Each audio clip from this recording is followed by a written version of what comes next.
The Big O is a fantastic, woefully underrated philosophical film noir drama whose discourse has been largely poisoned. I've spent at least a decade frustrated, not because people ask questions like, what does the Big O mean, but rather because they act as though it doesn't mean anything. Because it's confusing and metaphysical, people believe its themes are aimless and its identity purposeless. I'm here, today, to set the record straight. Not only does the Big O mean something, but that something is great, and I can prove it. It's showtime.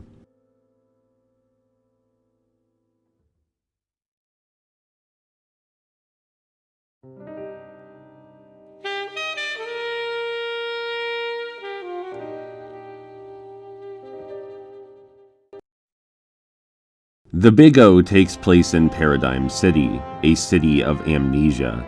40 years ago, everyone lost their memories. Everyone.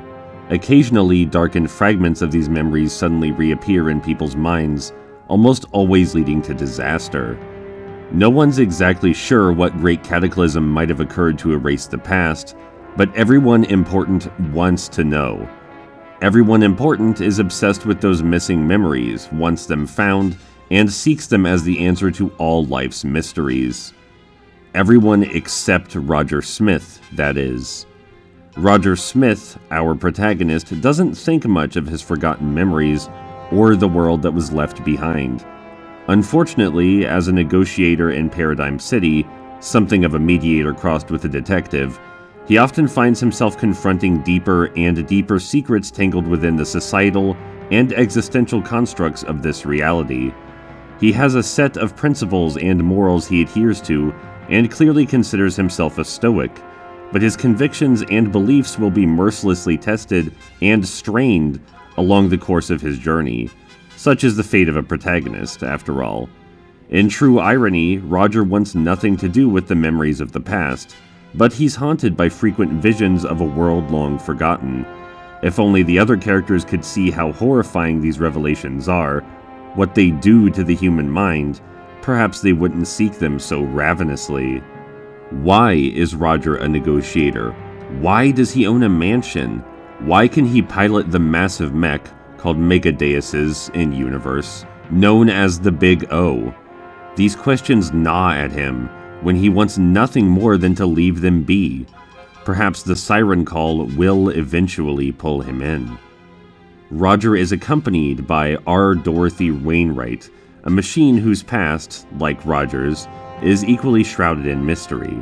Being an android, her capacity for human emotion and compassion is brought into question, as well as what it means to love. Androids are different from humans in that, unlike us, their memories are tangible and can be stored in disks. This is used throughout the series to question what memories truly are and what makes a human being. The rest of the cast is largely comprised of Roger's antagonists, people who treat human memories like they're tangible, physical things, like they're a treasure to be grasped in the pursuit of power or absolution, or an answer to the human legacy. Most prominently, we have Alex. Alex Rosewater is the ruler of Paradigm City. He owns Paradigm Corporation and controls virtually everything that goes on. He sees himself as a god, with all the egotism and vanity of one. Alex is jealous of Roger, because Roger can pilot the Big O, and Alex doesn't yet have a Megadeus of his own. How can such a lowly negotiator have a big toy like that when the god doesn't? Throughout the series, Alex plans to revive his own machine of war, Big Fow, because he believes wielding its power is his birthright.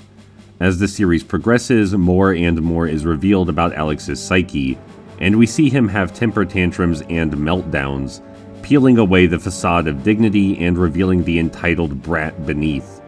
Alex believes, more than anything, that the memories he seeks will only prove him right. Alex's father, Gordon Rosewater, is the supposed architect of the world. He's either missing his own memories or simply pretending to have lost them. Some many years ago, he recreated society after the Great Cataclysm by implanting false memories into synthetic children, raising them to live out their lives exactly as the people who had died 40 years ago. Or at least, that's what it says in the book he wrote. The book apparently also implies that the Great Cataclysm was caused by a war of the Megadeuses, these massive machines which often reappear with fragments of memory. However, when confronted with the book, Gordon himself only says it's lies. It's all lies. That everything he wrote was a mere falsehood. Then we have the Union. The Union, led by a woman named Vera, believe that they're personally owed the memories sleeping inside Paradigm City. They're foreigners who were cast out into the desert after the Great Cataclysm, and they demand their just dues.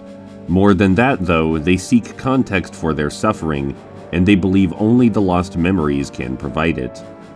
One of the Union members, known only as Angel and a couple other aliases as she sees fit, is Roger's opposite, and in many ways his counterpart. Angel desperately wants the memories from 40 years ago because she wants to know who she is. Like Roger, she's torn between two worlds. Do the memories matter? Do they not?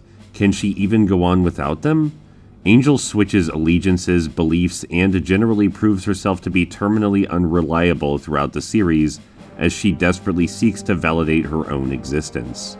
We eventually learn this is because she's the living representation of human memory, as fickle and beholden to doubt as possible. Finally, there's Schwarzwald, a reporter who previously worked on Paradigm's payroll. Unlike every other antagonist, Schwarzwald seeks the memories for one reason and one reason only. He wants to know the truth.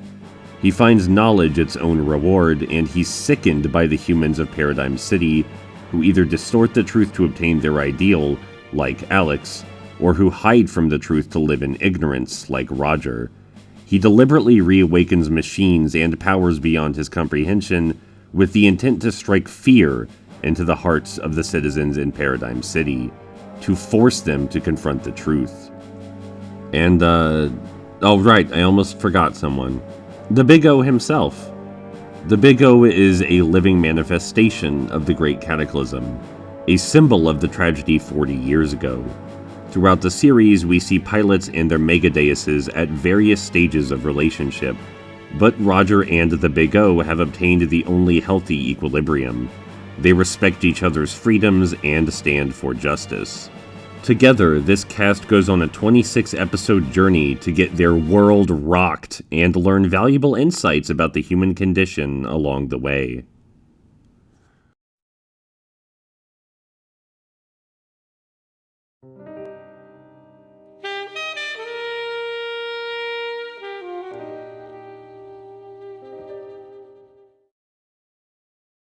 Let's bite the bullet.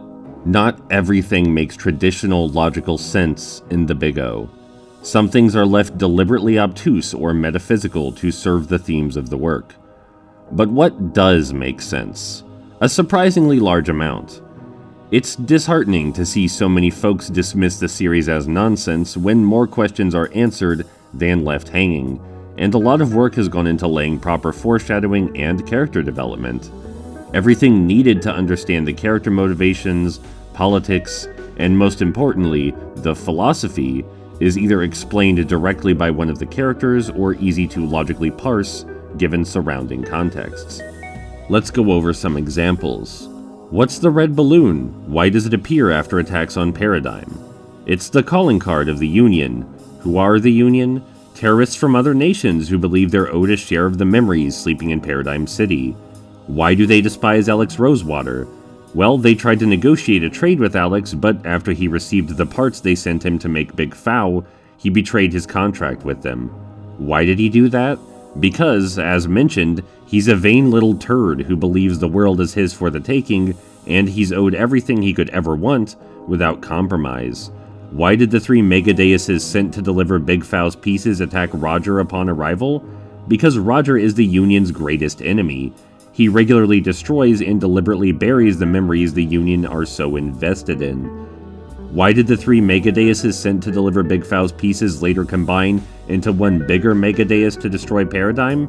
Because Alex betrayed the Union, and the three Megadeuses had a double function as a sleeper agent just in case the Union was double-crossed like that. Is it hard to follow? I don't think so personally, but more importantly, does it make sense? Yes. The motivations and priorities and behaviors of the characters all check out. You can trace everyone's actions and words back as far as you like, they still work in context.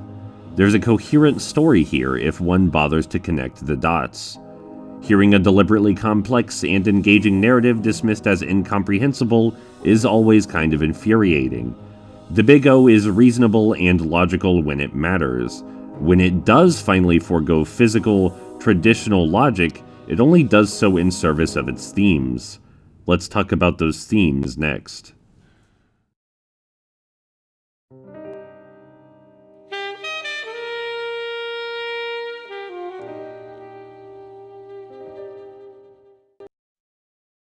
Season 1 of The Big O is primarily concerned with anime mecha noir fun times.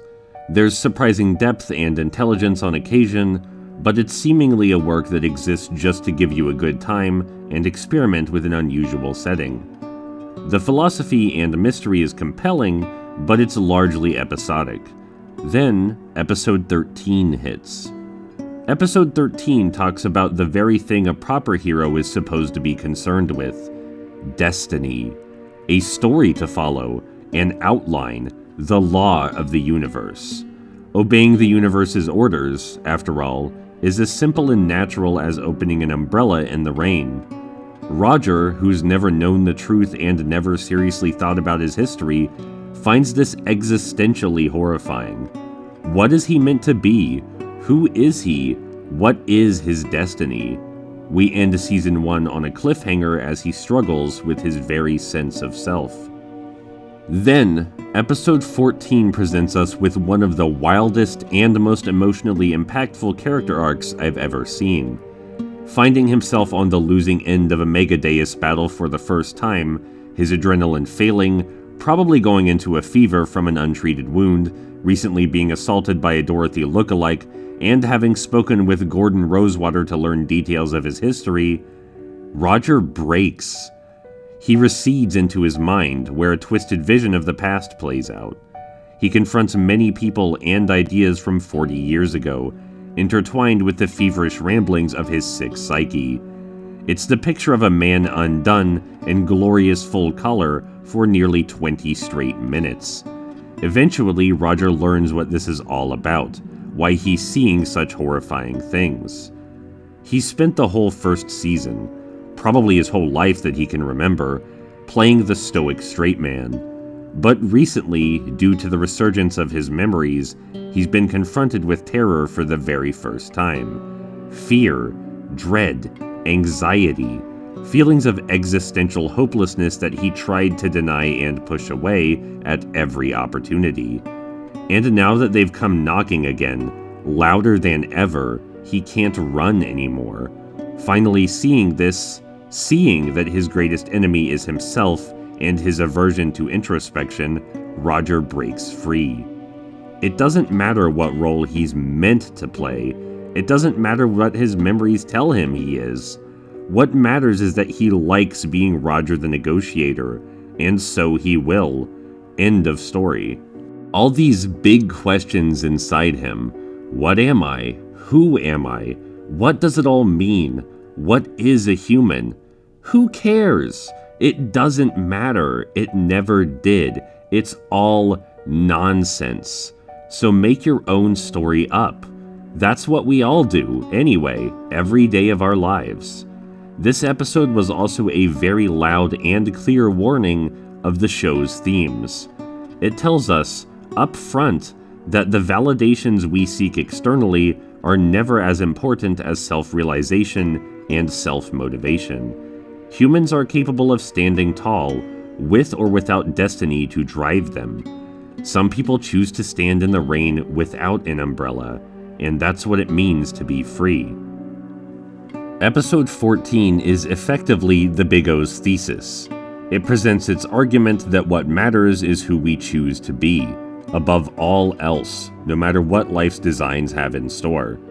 It may as well be the case that nothing happened 40 years ago. That said, the show certainly expands more on the theme in its finale to demonstrate exactly how serious it is about the scope of its assertions. The characters all eventually come to understand, through abstract terms, that they're living inside a television series, a fictional work created for the entertainment of others. There probably was no great cataclysm. Paradigm isn't real. The Union isn't real. The city isn't real. None of it. It's all a stage, and they're all unwilling actors.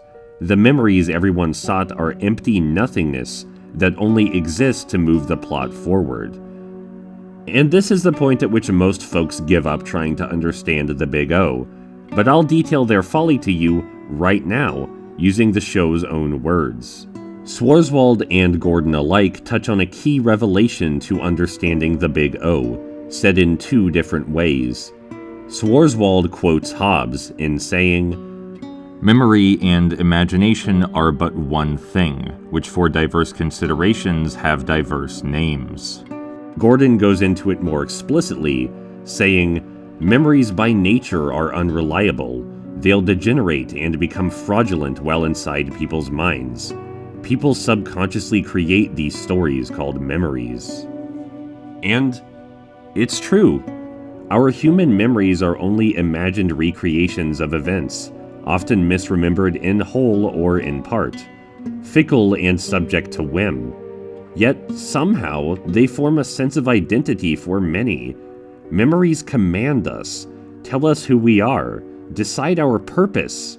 In other words, they are another destiny that binds us. When we start to doubt our memories or misunderstand our past, we tend to break in a variety of ways. This show explicitly details the many ways that human beings could cope with the complete eradication of their memory, living in a world without contexts. And our protagonist, Roger Smith, has the right idea. He manages to stay sane because he understands we're more than our memories, a statement he expressed first way back in episode 14, where he loudly and proudly screams exactly that. All right, I'll give you my answer! Fine, people are not ruled by their memories! It's a sentiment we hear again in episode 26, repeated multiple times by multiple parties.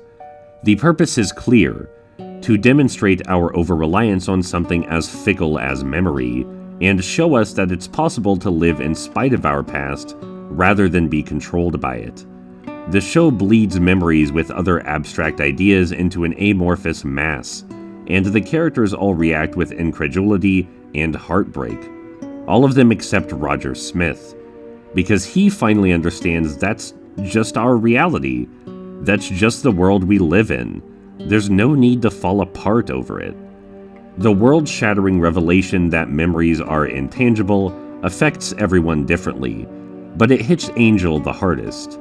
Engulfed in an identity crisis on the level of Rogers from episode 14, she's tasked with piloting the final Big Venus, and directing the next reboot of the Big O's universe. Roger's job, his final negotiation, is to convince Angel to make a world of compassion and love with her new might. So he stands on the edge of oblivion, pleading with her not to worry. Though we may lose our memories, Angel, it'll be all right. We still have our freedom, the freedom to love ourselves for who we truly are. Big O and Big Venus embrace, negotiations are complete, and a new universe is born. This time, one without megadeuses, where Angel lives happily alongside Roger and Dorothy. And that's the Big O. By showing us a world without memories, the Big O holds a mirror to us all. It shows us how reliant we are on such an abstract, fallible concept like memories, how every decision we make is weighed upon by mere imagination. Memories aren't tangible, and they're insufficient to base our entire personhood and all our future ambitions on. So live now as the person you want to be. Go on believing there is a you Not because destiny or your memories tell you so, but because you choose to.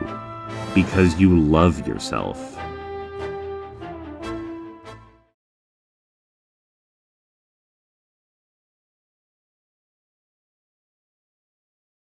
Howdy! You've made it to the end of the video, or at least the part of the video where the main content is over, and I get to talk to you about other things. Some odds and ends first. The footage in this video was taken from the Big O DVD box set. You can get the Big O in much higher quality, and I do think the Blu-ray release looks absolutely gorgeous, especially the remastered first season. So that's worth looking into if you want to watch it. Also, I would recommend watching the English dub. That's a rarity for me, but the guttural passion in the delivery of the English dub just far outstrips any of the acting in the Japanese version. If you've watched the final scene in Japanese, you really aren't experiencing it to its fullest potential. And I have a Discord server now. I'll put a link down in the description to that. A Discord server is a new thing for me, but we'll see how it goes. I just figured I'd try the idea out. I'm not super attached, but we'll see. Also, there are some pieces of the show I neglected to draw attention to in this video, like the class struggle subplot and its commentary on how power and memories affect people differently depending on their status, upbringing, and personal contentment. It's good stuff, though. Lastly, there are some people out there who think the ending is only bizarre because the network wanted to leave room for a third season. And no, you just aren't grasping it. The ending is the culmination of the show's purpose. If you cared about the ending making perfect sense, you're exactly like Alex, or Angel, or the Union. You're placing too much weight on something that ultimately doesn't matter, and the show is a criticism toward that ravenous black and white mindset. The Big O's narrative is concluded, and its themes fully explored. That doesn't usually happen by accident. And now, it's time to talk about my Patreon. I have several lovely supporters, and I'll be listing them for you now. My wonderful supporters are iPompous, Anonymous, Jay, Marth Sinclair, Mighty Minimalist Power Rangers, Sam Anderson, Some Call Me Anto, and Waposa. There's a link to the Patreon in the description. Thank you all so much for your time and thoughts, and I'll talk to you in the next video.